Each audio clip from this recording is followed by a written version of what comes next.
Good morning students. Chapter 7 का next topic है वो है ग्लोबल एंटरप्राइज।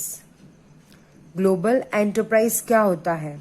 वो एंटरप्राइज जो फॉरेन कंट्री के अंदर भी बिजनेस करती है, अपने कंट्री के साथ साथ फॉरेन कंट्री के साथ भी बिजनेस करती है, फॉरेन कंट्री से लेन देन करती है, तो वैसे एंटरप्राइज को बोलते हैं global enterprise. Any business unit, when it expands its activity outside the political boundaries, कोई भी बिजनेस जब उसकी एक्टिविटीज बिजनेस एक्टिविटी को एक्सपांड करेगा पॉलिटिकल बाउंड्रीज के बाहर, इंडिया की बाउंड्रीज के बाहर कोई भी बिजनेस करेगा, बिजनेस की एक्टिविटी करेगा, तो उसे बोलते हैं ग्लोबल एंटरप्राइज। क्लियर है? Any business unit when it expands its activity outside the political boundaries known as global enterprise। Business enterprises दो टाइप के होते हैं। फर्स्ट है डोमेस्टिक एंटरप्राइजेस, सेकेंड है ग्लोबल एंटरप्राइजेस। ग्लोबल एंटरप्राइजेस को तीन पार्ट में बांटा है: international enterprises, multinational enterprises, transactional enterprises. अब ये क्या होता है सब वो हम आगे डिटेल में पढ़ेंगे। बिजनेस एंटरप्राइज को दो पार्ट में बांटा है, ये हमको क्लियर होगा, डोमेस्टिक एंटरप्राइज और ग्लोबल एंटरप्राइज। अब ये डोमेस्टिक एंटरप्राइज होता क्या है? डोमेस्टिक और local enterprise, those enterprise which limit their business activity within the political boundaries of their country are known as domestic enterprise। Domestic enterprise कौन सी enterprise होती है? वो एंटरप्राइज जो अपनी बिजनेस एक्टिविटी को, अपने बिजनेस की एक्टिविटी को पॉलिटिकल बाउंड्री के अंदर रखती है, इंडिया के अंदर रखती है। ओके, जो कंट्री में रह रहे हैं वही कंट्री के अंदर अंदर उसकी एक्टिविटीज रखती है, उसको बोलते हैं domestic enterprise. Normally based on the countries business environment their business policies are formulated. ये लाइन क्या बोल रहे हैं? कौन से कंट्री के साथ बिजनेस हो रहा है वो कंट्री को ध्यान में रखते हुए बिजनेस का एनवायरमेंट और बिजनेस की पॉलिसीज बनाई जाती है। क्लियर हुआ? डोमेस्टिक और लोकल एंटरप्राइज क्या होता है? डोमेस्टिक और लोकल एंटरप्राइज मींस वो एंटरप्राइज जो अपने बिजनेस एक्टिविटी को पॉलिटिकल बाउंड्रीज के अंदर अंदर ही करता है। मतलब जो बिजनेसमैन जो कंट्री के अंदर रह रहा है वही कंट्री के अंदर बिजनेस कर रहा है, वही कंट्री के अंदर बिजनेस की एक्टिविटीज चल रही है, तो उसको बोलते हैं डोमेस्टिक और लोकल एंटरप्राइज। सेकेंड है global enterprise. When any business unit expands its business activities outside the political boundary, जब कोई बिजनेस यूनिट अपने बिजनेस की एक्टिविटी को एक्सपांड करता है पॉलिटिकल बाउंड्रीज के बाहर, उसको बोलते हैं global enterprises. By using the experience of domestic business as a global enterprise, when they spread their wings in foreign country, they are known as multinational enterprise। Domestic business experiences को use करके जब कोई business foreign country के अंदर business करने जाता है तो उसको बोलते हैं multinational enterprise. Transactional enterprises produce, sell and invest across the world. They are such organized enterprise which use the factor of production and wealth of the entire world to earn profit from the world market।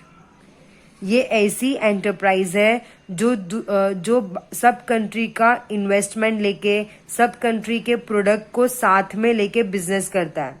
Okay, देखो मैं वापस से line read करती हूँ। Transactional enterprises produce करते हैं, cell करते हैं, इन्वेस्ट करते हैं पूरे वर्ल्ड में। They are such organised enterprise, ये ऐसा ऑर्गेनाइज एंटरप्राइज है जो फैक्टर ऑफ प्रोडक्शन, वेल्थ, सब कंट्री का factor of production wealth use करता है प्रॉफिट अर्न करने के लिए। ओके, ये ट्रांजैक्शनल एंटरप्राइज वहां पे प्रोडक्शन की लैंड परचेस करेगा जहां पे लैंड का खर्चा कम हो। ओके, तो ये एक ऑर्गेनाइज्ड एंटरप्राइज है। यहाँ तक क्लियर हुआ। डोमेस्टिक एंटरप्राइज मीन्स जो कंट्री में रह रहे हैं वही कंट्री में बिजनेस करते हैं, तो उसको बोलते हैं domestic enterprise. Global enterprise means हमारे कंट्री के बाहर, जो कंट्री में रह रहे हैं वो कंट्री के बाहर भी बिजनेस कर रहे हैं, वो कंट्री के बाहर भी ट्रेड कर रहे हैं, तो उसे बोलेंगे ग्लोबल एंटरप्राइज। ये दोनों क्लियर हुआ। अभी हम कैरेक्टरिस्टिक्स पढ़ेंगे ग्लोबल एंटरप्राइज की। फर्स्ट कैरेक्टरिस्टिक है business in more than one countries. Global enterprises work on a very large scale at the international level. Global enterprises बहुत ज्यादा काम करते हैं इंटरनेशनल लेवल पे।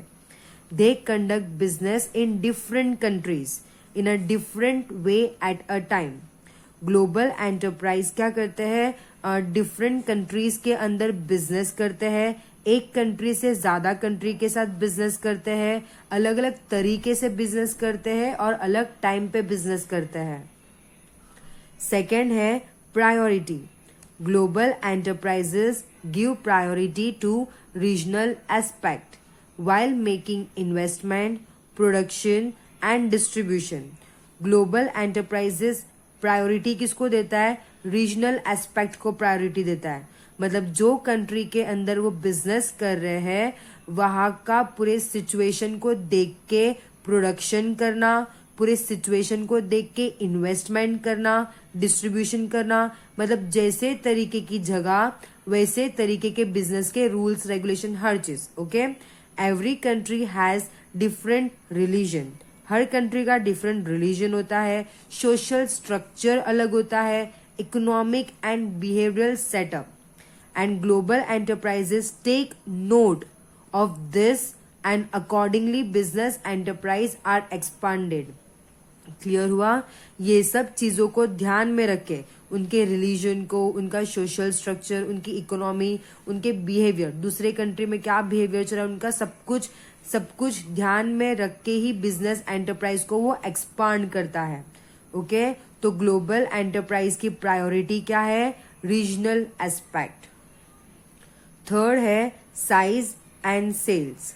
The size and sales of global enterprise is huge. Global enterprise का size भी बहुत बड़ा होता है और उसके सेल्स भी बहुत ज्यादा होते हैं।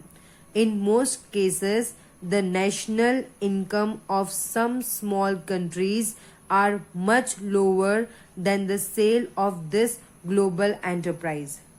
बहुत बार तो ऐसे होता है नेशनल इनकम, कुछ कंट्री की नेशनल इनकम भी कम होती है then the sale of this global enterprise. Global enterprise की सेल ज्यादा होती है बहुत बार तो। ओके, ये लाइन समझ में आया। In most cases the national income मतलब कंट्री की इनकम, कुछ कंट्री में उनकी नेशनल इनकम भी लोअर होती है then the sale of this global enterprise. Fourth है economic capability.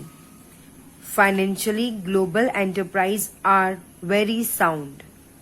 Many a time, they can afford to operate at negligible profit. Negligible profit means small profit, or can make losses also if needed to improve their market. As they have a very sound financial backing, they can produce and sell on a massive scale. क्या बोल रहे यहाँ पे, global enterprise का financial condition बहुत अच्छा होता है। ग्लोबल एंटरप्राइज कई बार थोड़ा सा प्रॉफिट अर्न करती है और कभी कभी लॉस भी करती है। जब उनको उनके मार्केट को इम्प्रूव करना होता है तो वो कभी कभार लॉस भी कर लेती है और कम प्रॉफिट में भी चला लेती है। ओके, ग्लोबल एंटरप्राइज का फाइनेंशियल कंडीशन बहुत अच्छा है तो वो ज्यादा प्रोड्यूस करते हैं और ज्यादा सेल भी करते हैं। फिफ्थ है political supremacy. Due to their economic power, their political reach is also strong. In many cases, they can influence the economic policy of the country by influencing the political leaders. क्या बोल रहे हैं यहाँ पे? Global enterprise का economic power बहुत है, तो उन लोग का पॉलिटिकली पहचान भी बहुत है. ओके, ग्लोबल एंटरप्राइज का इकोनॉमिक पावर बहुत ज्यादा है. There political rich is also strong. तो बहुत बार क्या होता है, ग्लोबल एंटरप्राइज इकोनॉमिक पॉलिसी को इन्फ्लुएंस करती है, पॉलिटिकल लीडर्स को इन्फ्लुएंस करके. क्लियर हुआ? 6th है loyalty. Global enterprises do business with number of countries, but many time they are not loyal to this country. क्या बोल रहे यहाँ पे? बिजनेस एंटरप्राइज बिजनेस करती, बहुत सी कंट्रीज के साथ बिजनेस करती है, but many time they are not loyal to this country. पर ग्लोबल एंटरप्राइज उन कंट्री के साथ लॉयल नहीं रहती है. Their loyalty level is very high for their parent nation. उनकी लॉयल्टी उनके पेरेंट नेशन में ज्यादा दिखती है. जो नेशन में उन लोग रह रहे हैं वो नेशन में उनकी कंट्री के साथ वो लोग ज्यादा लॉयल रहते हैं. ओके, ग्लोबल एंटरप्राइज बहुत सारे कंट्रीज के साथ डील करते हैं, तो वो हर कंट्री के साथ वो उनकी लॉयल्टी नहीं बताते हैं. क्लियर हुआ? नेक्स्ट है emergency in developed countries.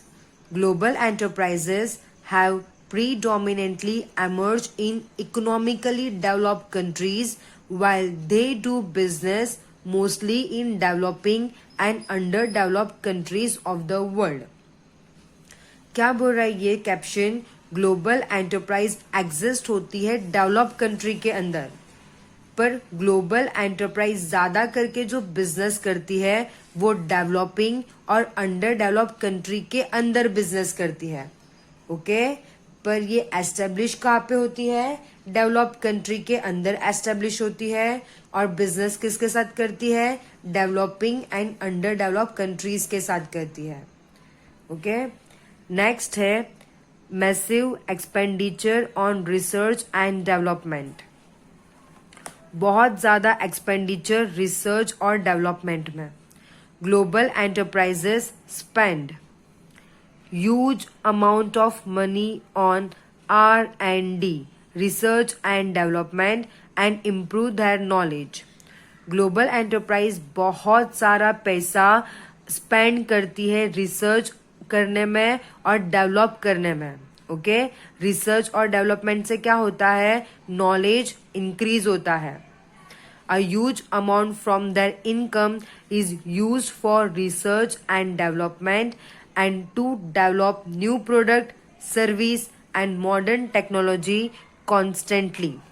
As a result, they are able to afford capital intensive technology.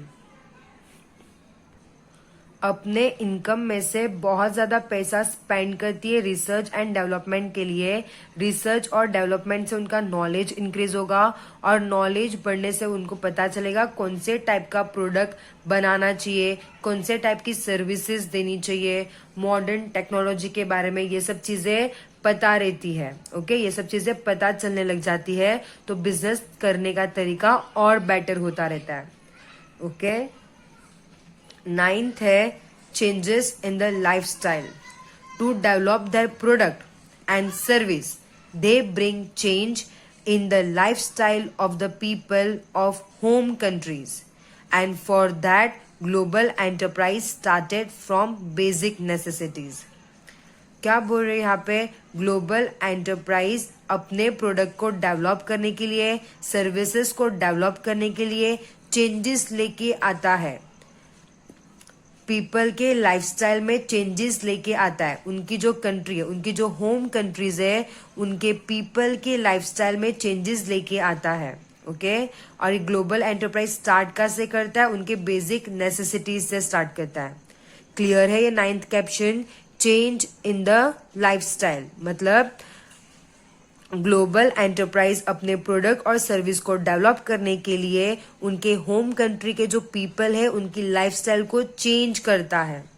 ये स्टार्ट कैसे करता है? बेसिक नेसेसिटीज से स्टार्ट करता है। यहाँ पे हमारी कैरेक्टरिस्टिक्स कंप्लीट होती है। नेक्स्ट है इंडिया एंड ग्लोबल एंटरप्राइजेस।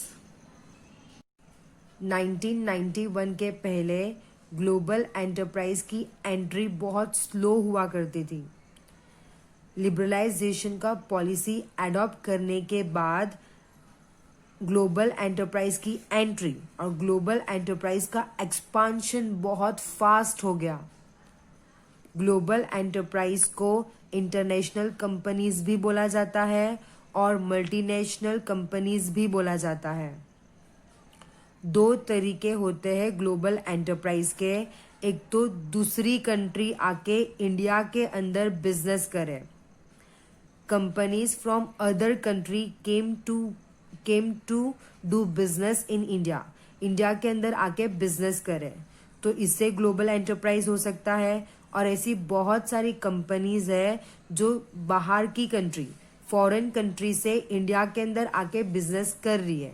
जैसे कोको कोला, ये बाहर का बिजनेस है पर इंडिया के अंदर आके बिजनेस कर रहा है।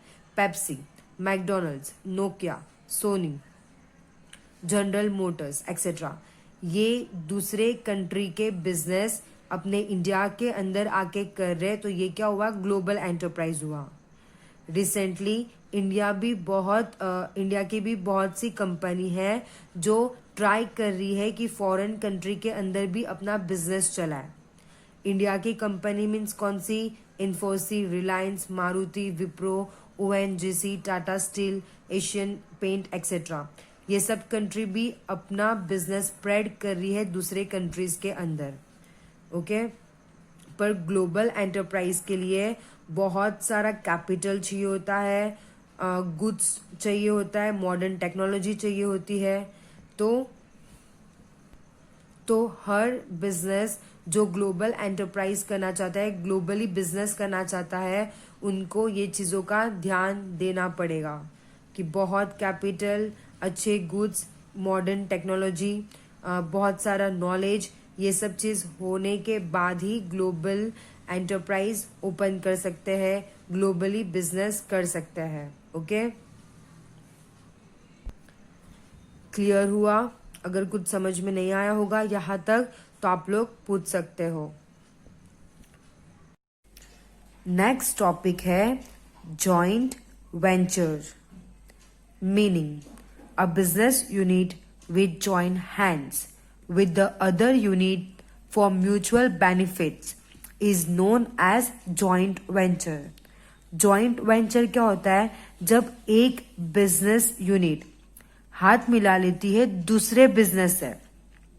जब एक बिजनेस दूसरे बिजनेस से हाथ मिला लेती है म्यूचुअल बेनिफिट्स के लिए, दोनों के फायदे के लिए, उसको बोलते हैं joint venture.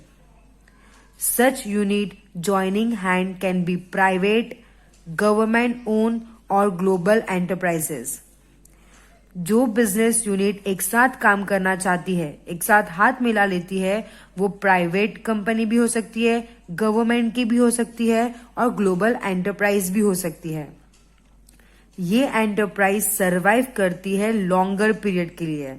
Means joint ventures ज्यादा टाइम के लिए सरवाइव करती है। Business unit of any size can join to fulfill and safeguard mutual interest. कोई भी साइज का बिजनेस हो, उन लोग एक साथ हाथ मिला सकते हैं, ज्वाइन हो सकते हैं और एक दूसरे के बेनिफिट के लिए काम कर सकते हैं। Joint venture should fulfill the mutual requirement of the parties. If joint venture occur between two enterprises of different countries, then it becomes mandatory to follow the rules framed by both the countries. क्या बोल रहे यहाँ पे? Joint venture को दोनों parties, जो दोनों units join हुई है, दोनों की रिक्वायरमेंट्स को फुलफिल करना चाहिए। ऐसे नहीं कि दो बिजनेस यूनिट एक साथ काम कर रही है और एक की रिक्वायरमेंट फुलफिल हो रही है और दूसरी की नहीं, ऐसे नहीं होना चाहिए। म्यूचुअल रिक्वायरमेंट फुलफिल होनी चाहिए। ओके और दो बिजनेस यूनिट दो डिफरेंट कंट्रीज को मिला के एक साथ हुई है। दो बिजनेस जो दोनों बिजनेस डिफरेंट कंट्रीज से बिलोंग करते हैं, जब वो एक साथ काम करने के लिए रेडी हो जाते हैं तो ये जरूरी हो जाता है उन लोग के लिए कि उन लोग कंट्री के रूल्स एंड रेगुलेशन को फॉलो करें, दोनों कंट्री के रूल्स एंड रेगुलेशन को फॉलो करें। मैं ये एक लाइन पढ़ती हूँ, आप लोगों को ये सेंटेंस क्लियर हो जाएगा। If joint venture occur between two enterprises of two different countries, then it become mandatory to follow the rules framed by both the countries.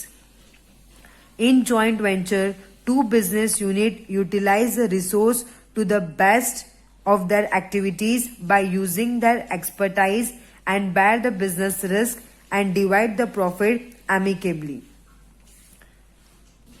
जब दो बिजनेस एक साथ ज्वाइन हो जाते हैं तो लोग रिसोर्स का बेस्ट यूटिलाइज करते हैं, जिसकी आइडियाज अच्छी होती है वो आइडिया को आगे लेके जाते हैं। दोनों कंपनी के दोनों बिजनेस के एक्सपीरियंसेस को यूज करते हैं, रिस्क एक साथ बेयर करते हैं, प्रॉफिट अच्छे से डिस्ट्रीब्यूट करते हैं।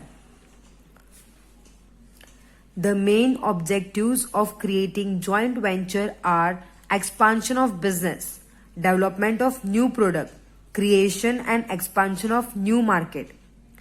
जॉइंट वेंचर को क्रिएट करने के पीछे मेन ऑब्जेक्टिव था बिजनेस को बढ़ाना, न्यू प्रोडक्ट को डेवलप करना, न्यू मार्केट को क्रिएट करना और उसको एक्सपांड करना।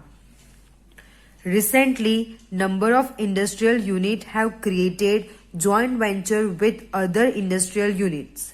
Such joint venture are started to utilize their excess capacity to develop distribution channel to improve production techniques or for financial reason. In India, there is no separate law for joint venture. The company listed in India is considered as domestic company. क्या बोल रहे यहाँ पे कि बहुत सारी company recently joint venture बन चुकी है।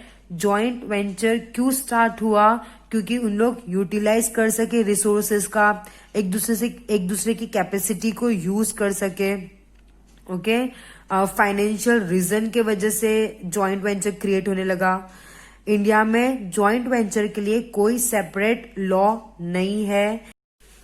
The main objective of creating joint venture are expansion of business, development of new product, creation and expansion of new market. Joint venture को क्रिएट करने के पीछे का मेन ऑब्जेक्टिव क्या था?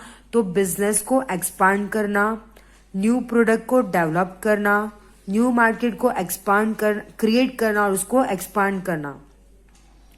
बहुत सारी इंडस्ट्रीज क्रिएट हो रही है जॉइंट वेंचर की तरह।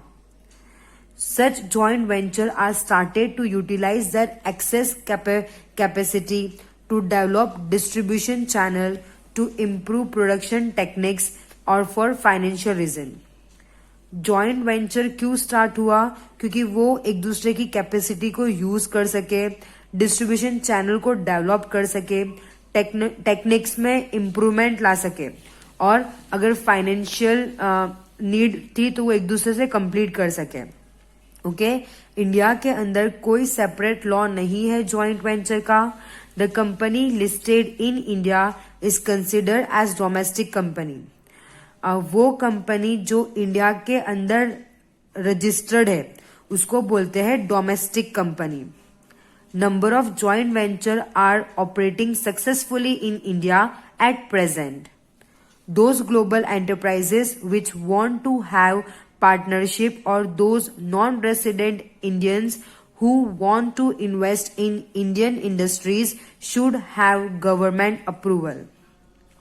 Such approval can be available as per the policies of Reserve Bank of India or from the Foreign Investment Promotion Board. Global enterprises जिसको पार्टनरशिप करनी है हमारी कंट्री के साथ और नॉन रेसिडेंट इंडियंस जिसको इन्वेस्ट करना है इंडियन इंडस्ट्री में, उनको गवर्नमेंट की अप्रूवल लेना पड़ता है, और ये जो अप्रूवल है वो पॉलिसीज के अकॉर्डिंग होता है। किसकी policies? Reserve Bank of India और from the foreign investment promotion board, इन दोनों की पॉलिसीज के अकॉर्डिंग अप्रूवल अवेलेबल होता है। तो जॉइंट वेंचर क्रिएट समझ में आया कि होता क्या है? जब दो यूनिट्स एक साथ हाथ मिला लेते हैं बिजनेस करने के लिए, एक दूसरे के फायदे के लिए, मतलब म्यूचुअल फायदे के लिए, दोनों के फायदे के लिए, तो उसको बोलते हैं जॉइंट वेंचर। यहाँ पे कैरेक्टरिस्टिक दिए हैं जिसको हम अभी समझने वाले हैं।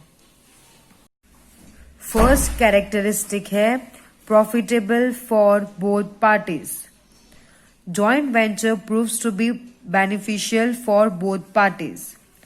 जॉइंट वेंचर दोनों पार्टीज के लिए फायदेमंद होता है, क्योंकि जब दोनों पार्टी एक साथ मिलती है तो दोनों एक दूसरे की कैपेबिलिटीज को यूज करती है, और दोनों की कैपेबिलिटी को यूज करके बेस्ट रिजल्ट आता है। Okay, more resources and capabilities. Both parties forming joint venture share the resource and capabilities to increase their mutual benefits. Thus, the accumulated reserves and capabilities can improve the opportunity for the joint venture. ये हमने अभी पढ़ा ऊपर कि जब दोनों parties एक साथ आते हैं और जॉइंट वेंचर फॉर्म होता है तो वो लोग उनके रिसोर्सेज, उनके कैपेबिलिटीज को यूज करते हैं दोनों के फायदे के लिए, म्यूचुअल बेनिफिट के लिए। ओके, तो जब दोनों की कैपेबिलिटीज यूज होगी, दोनों के रिसोर्सेज यूज होंगे, तो बेस्ट रिजल्ट आएगा। ओके, और उनको ज्यादा अपॉर्चुनिटीज भी मिलती है फिर। थर्ड कैरेक्टरिस्टिक है new technology. In joint venture exchange of technology is possible. Good quality product can be produced because of better technology. Time, capability, technology and effectiveness lead to increase in productivity. क्या बोल रहा है ये caption? Joint venture के वजह से एक company दूसरे कंपनी की टेक्नोलॉजी को एक्सचेंज कर सकते हैं। ओके, दो कंपनी एक साथ आती है तो दोनों के पास अपनी अपनी टेक्नोलॉजी होगी, तो वो टेक्नोलॉजी को एक्सचेंज कर सकते हैं। ओके, जिससे अच्छे क्वालिटी का प्रोडक्ट प्रोड्यूस होता है बेटर टेक्नोलॉजी के वजह से। क्लियर हुआ? फोर्थ है development of new market. When one business unit join with another business unit of another country to form a joint venture for possibility of developing new market. For example, when any company of India enter into joint venture with any other company of a foreign country, the door of the market open in India for foreign company. Clear हुआ आप लोगों को? एक caption क्या बोल रहा है? जब एक कंपनी दूसरे कंपनी के साथ बिजनेस करती है जो दूसरे कंट्री के अंदर है, ओके, तो इससे क्या होता है? एक नया मार्केट डेवलप होता है। यहाँ पे एक एग्जांपल दिया है, इंडिया की कोई भी कंपनी एंटर होती है जॉइंट वेंचर में दूसरे कंपनी के साथ, फॉरेन की कंपनी के साथ, the door of market open in India for foreign company, तो इंडिया के मार्केट में फॉरेन कंपनी के लिए डोर ओपन हो जाएगा। क्लियर हुआ? जब दो बिजनेस अलग अलग कंट्री में है और उन लोग साथ में बिजनेस करने लग जाते हैं, जब जॉइंट वेंचर फॉर्म हो जाता है तो उन लोग के लिए दूसरा एक न्यू मार्केट ओपन हो जाता है। ये एग्जाम्पल एक और बार अच्छे से रीड कर लेना, आप लोगों को समझ में आ जाएगा। Many companies aim at continuous growth through joint venture and enter the foreign market when it's reached to maximum sale in the domestic market. तो जॉइंट वेंचर के वजह से बहुत ज्यादा फायदा हो रहा है, बहुत ज्यादा ग्रोथ हो रहा है, न्यू मार्केट ओपन हो रहा है। वो एग्जाम्पल मैं आप लोगों को वापस से एक बार एक्सप्लेन कर देती हूँ। जब इंडिया की कोई कंपनी एंटर होती है जॉइंट वेंचर के अंदर, इंडिया की कोई कंपनी हाथ मिला लेती है फॉरेन कंपनी के साथ, तो फॉरेन कंपनी के लिए इंडिया का मार्केट ओपन हो जाएगा। क्लियर हुआ? नेक्स्ट है इनोवेशन। जॉइंट वेंचर के वजह से new and creative product market में आ चुका है। जब दो कंपनी एक साथ वर्क करने लग जाती है तो न्यू टेक्नोलॉजी का बेनिफिट मिलता है दोनों यूनिट्स को, दोनों बिजनेस को, दोनों के आइडियाज आते हैं, उसमें से बेस्ट आइडिया सिलेक्ट होता है। तो जॉइंट वेंचर के वजह से न्यू और क्रिएटिव प्रोडक्ट मार्केट में आता है। सिक्स्थ है लो प्रोडक्शन कॉस्ट। बहुत ज्यादा प्रोडक्शन होता है जॉइंट वेंचर में कम कॉस्ट के साथ। क्यों ऐसा बहुत ज्यादा प्रोडक्शन कम कॉस्ट के साथ? क्योंकि उन लोग जो टेक्नोलॉजी यूज करते हैं वो बेस्ट टेक्नोलॉजी, मॉडर्न टेक्नोलॉजी होती है। ओके, जिससे क्या होता है, कॉस्ट जो खर्चा है वो कम होता है। जब कॉस्ट कम होगा तो जो सेलिंग प्राइस है वो भी कम होगी। अगर कोई भी चीज को बनाने का खर्चा कम लगेगा तो उसको जो बेचने की जो प्राइस है वो भी कम रखेंगे। तो प्राइस कम रखने की वजह से डिमांड क्या हो जाएगा, इंक्रीज हो जाएगा। ओके, तो लो प्रोडक्शन कॉस्ट मतलब प्रोड्यूस करने का, कोई भी चीज को प्रोड्यूस करने का खर्चा कम लगता है जॉइंट वेंचर में। क्यों कम लगता है? क्योंकि मॉडर्न टेक्नोलॉजी का यूज होता है। जब मॉडर्न टेक्नोलॉजी को यूज करते हैं तो प्रोडक्शन कॉस्ट क्या होता है, कम होता है। प्रोडक्शन कॉस्ट कम होगा तो सेलिंग प्राइस भी कम होगी, और सेलिंग प्राइस कम होगी तो डिमांड बढ़ेगा। सेवेंथ है increase in business credit. The different business unit join to form a joint venture.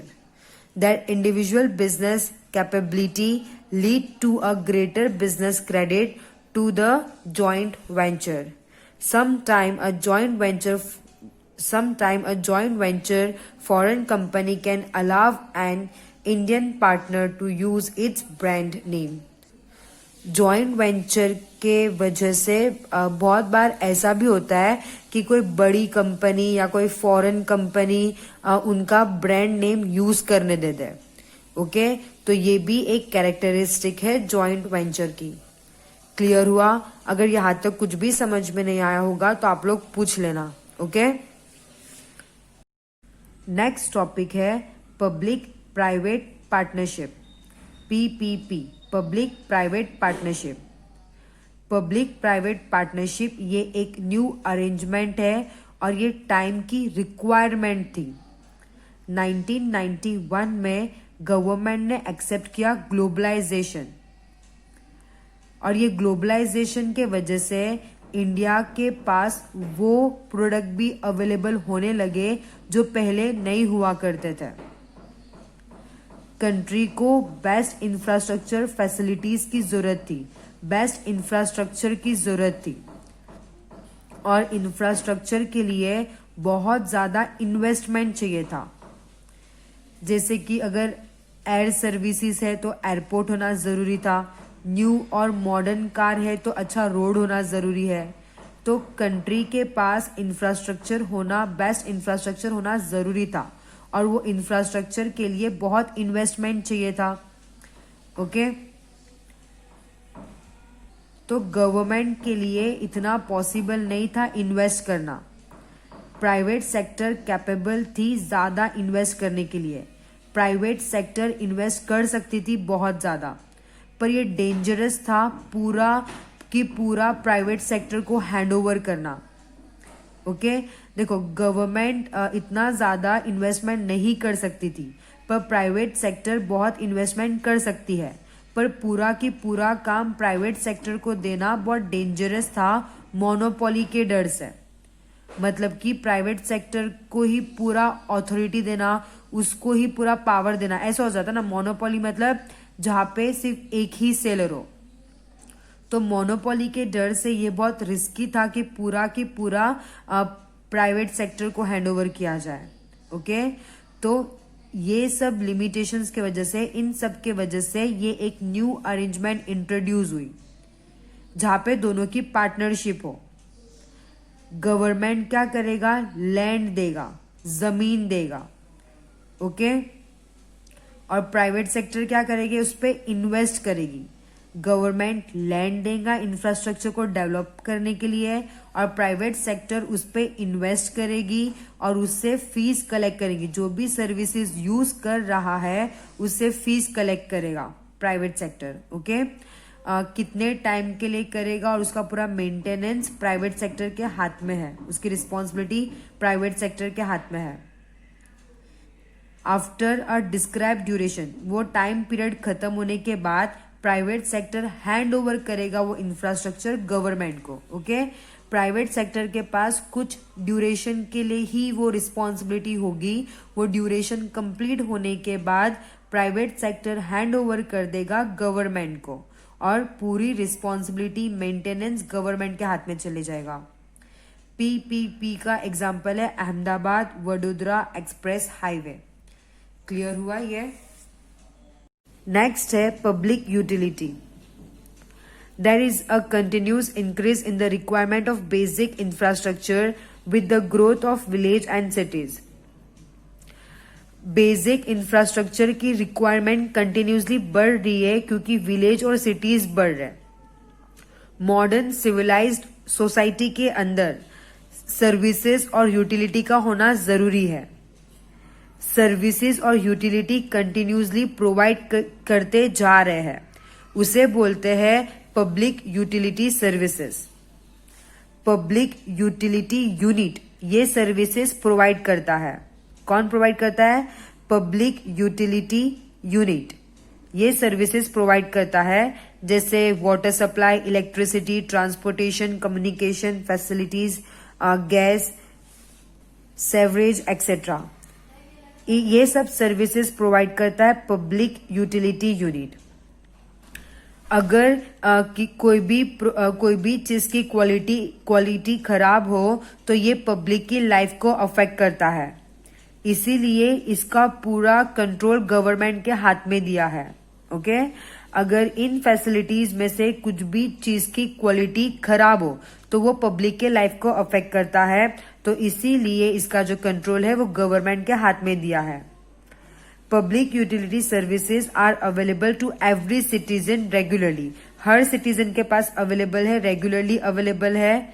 Okay, और ये जो सर्विसेज है उसको प्रोवाइड की जाती है without any discrimination to everyone. कोई भी डिस्क्रिमिनेशन के बिना इसको हर सिटीजन्स को दी जाती है। प्राइवेटाइजेशन को अडॉप्ट करने के बाद कंपटीशन ये फील्ड में भी आ गया है। A suitable changes have been done in public utility services. कुछ चेंजेस आ गए हैं ये सर्विसेज के अंदर पार्लियामेंट के वजह से, पार्लियामेंट के रूल्स के वजह से। Initially government had a monopoly but by a chance in the law more units were allowed to enter. अभी तो गवर्नमेंट के हाथ में है मोनोपोली, पर लॉ चेंज होता रहता है और चांसेस है कि दूसरे सब अथॉरिटी भी एंटर हो जाए। ओके, मेन ऑब्जेक्टिव है पब्लिक यूटिलिटी का कि बेसिक सर्विसेज प्रोवाइड करें जिससे लाइफ इजियर बन जाए पीपल के लिए। क्लियर हुआ? क्या है ऑब्जेक्टिव, क्या है पब्लिक यूटिलिटी का? कि बेसिक सर्विसेज मिल सके पब्लिक को जिनसे उनकी लाइफ और इजियर होती जाए। ये आप लोगों को रीड करना है, अगर कुछ समझ में नहीं आता है तो पूछना है। ओके।